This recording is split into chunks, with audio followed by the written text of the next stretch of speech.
The Revised Penal Code, Book 2, Title 4, Chapter 2, Other Falsities, Section 1, Usurpation of Authority, Rank, Title, and Improper Use of Names, Uniforms, and Insignia. Article 177. Usurpation of authority or official functions acts punishable.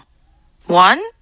Usurpation of authority, by knowingly and falsely representing oneself to be an officer, agent or representative of any department or agency of the Philippine or any foreign government. 2. Usurpation of official functions, by performing an act pertaining to any person in authority or public officer of the Philippines or foreign government under the pretense of such official position, and without being lawfully entitled to do so. Notes: in usurpation of authority, the mere act of knowingly and falsely representing oneself is sufficient. It is not necessary that he performs an act pertaining to a public officer. There must be positive, express and explicit representation and not merely a failure to deny. Representation may be shown by acts. In usurpation of official functions, it is essential that the offender should have performed an act pertaining to a person in authority. A public officer may also be an offender. Note: the usurpation must pertain to a department or agency of the Philippine government or any foreign government. Sec. 1 RE 75 punishes any person who shall falsely assume and take upon himself to act as a diplomatic, consular, or any other official of a foreign government duly accredited as such to the government of the Republic of the Philippines with intent to defraud such foreign government or the government of the Philippines, in addition to penalties imposed in RPC. The offender shall be fined not more than P5,000 or shall be imprisoned for not more than 5 years or both.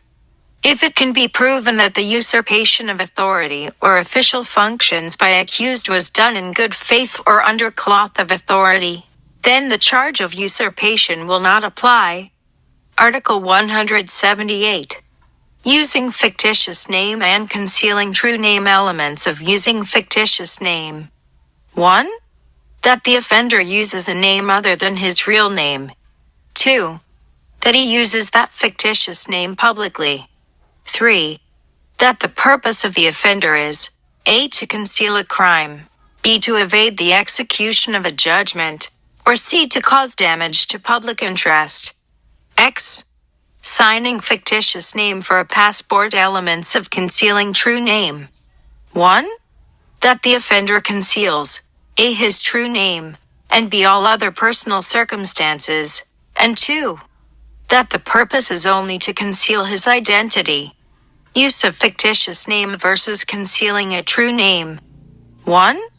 In use of a fictitious name, element of publicity must be present, while in concealing a true name, publicity not necessary. 2. In using a fictitious name, the purpose is to conceal a crime, to evade the execution of a judgment, or to cause damage to public interest, while in concealing a true name, the purpose is only to conceal identity.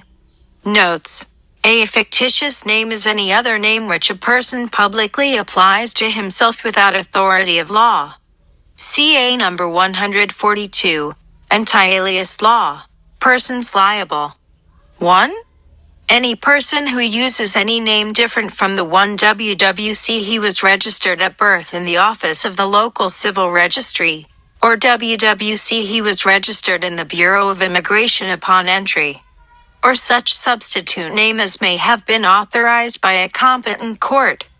Exempted from criminal liability are persons who use another name as a pseudonym solely for literary, cinema, television, radio, or other entertainment purposes and in athletic events. And 2. Any person who, having been baptized with a name different from what was registered, or who had obtained judicial authority for use of an alias, or who uses a pseudonym, represents himself in any public or private document without stating or affixing his real or original name or aliases or pseudonym he is authorized to use. Notes: A judicial authority must be first secured by a person who desires to use an alias. However, a common law wife does not incur criminal liability under the anti-alias law if she uses the surname of the man she has been living with for the past 20 years and has been introducing herself to the public as his wife. Article 179. Illegal use of uniforms or insignia elements. 1. That the offender makes use of insignia, uniform or dress. 2. That the insignia, uniform or dress pertains to an office not held by the offender or to a class of persons of which he is not a member. And 3. That said insignia, uniform or dress is used publicly and improperly. Notes: an exact imitation of the dress or uniform is unnecessary. A colorable resemblance calculated to deceive is sufficient. The term improperly means that the offender has no right to use the uniform or insignia. Wearing the uniform of an imaginary office, not punishable. Using naval, military, police or other official uniform, decoration or regalia of foreign state with intent to deceive or mislead is punished by RE 75 by a fine not exceeding P200 or imprisonment not exceeding 6 months, or both. Wearing insignia, badge or emblem of rank of the members of the armed forces of the Philippine or constabulary is punished by RA 493 by a fine of not less than P100 and not exceeding P2. 000 or by imprisonment for not less than 1 month or not exceeding 2 years, or both, except if used in playhouse or theater or in moving picture films. Section 2. False testimony. Article 180. False testimony against a defendant. Elements. 1. That there be a criminal proceeding. 2. Offender testifies falsely under oath against the defendant therein. 3. Offender knows that it is false. And 4. The defendant against whom the false testimony is given is either acquitted or convicted in a final judgment. False testimony, committed by a person who, being under oath and required to testify as to the truth of a certain matter at a hearing before a competent authority, shall deny the truth or say something contrary to it. Notes: violation of this article requires criminal intent. Hence, it cannot be committed through negligence. The offender need not impute guilt upon the accused to be liable. The defendant must at least be sentenced to a correctional penalty or a fine, or must have been acquitted. The witness who gave false testimony is liable even if the court did not consider his testimony. Penalty depends upon sentence imposed on the defendant except in the case of a judgment of acquittal.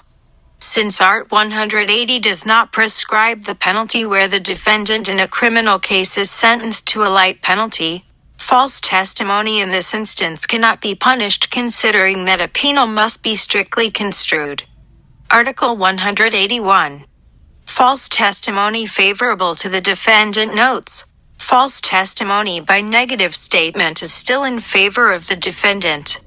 False testimony in favor of defendant need not directly influence the decision of acquittal nor benefit the defendant. Intent to favor defendant sufficient. A statement of mere opinion is not punishable.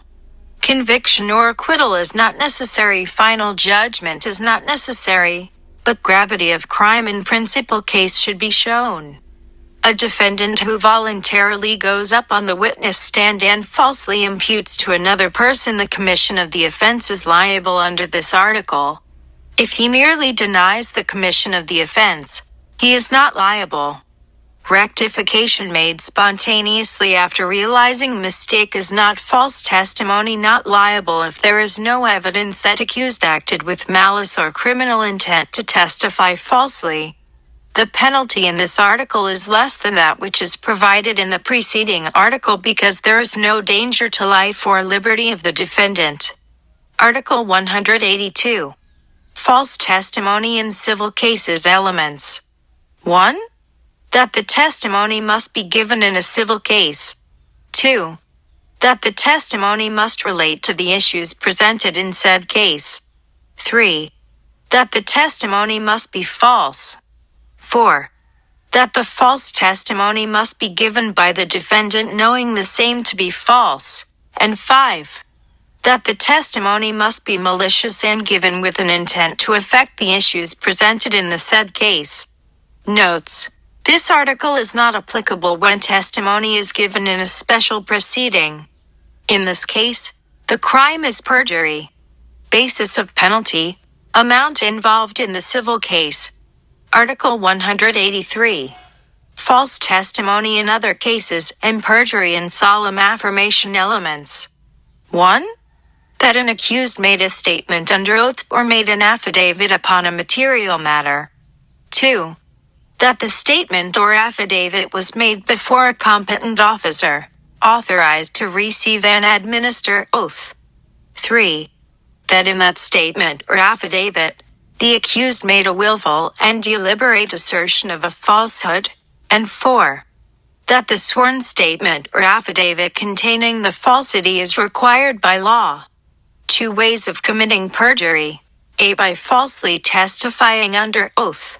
B. By making a false statement. Notes: subornation of perjury is committed if a person procures another to swear falsely and the witness suborned does testify under circumstances rendering him guilty of perjury.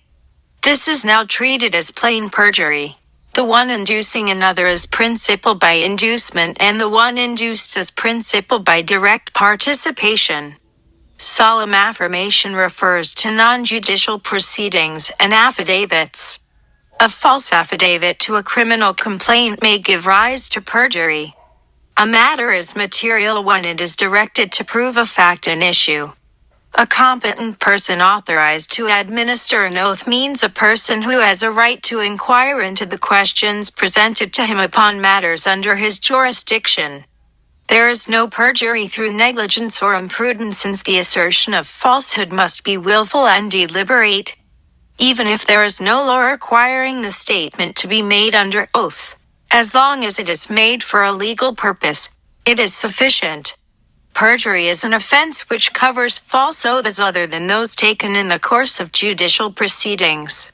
False testimony before the justice of the peace during a preliminary investigation may give rise to the crime of perjury, not false testimony in judicial proceedings.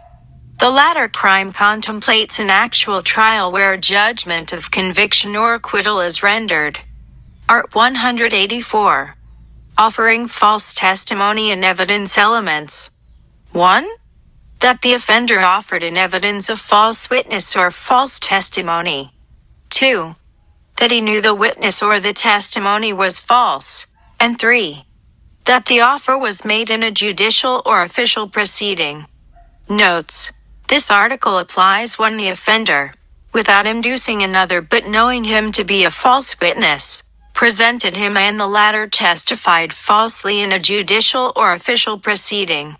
The felony is consummated the moment a false witness is offered in any judicial or official proceeding. Looking for a false witness is not punished by laws, that is not offering a false witness. The false witness need not be convicted of false testimony. A mere offer to present him is sufficient.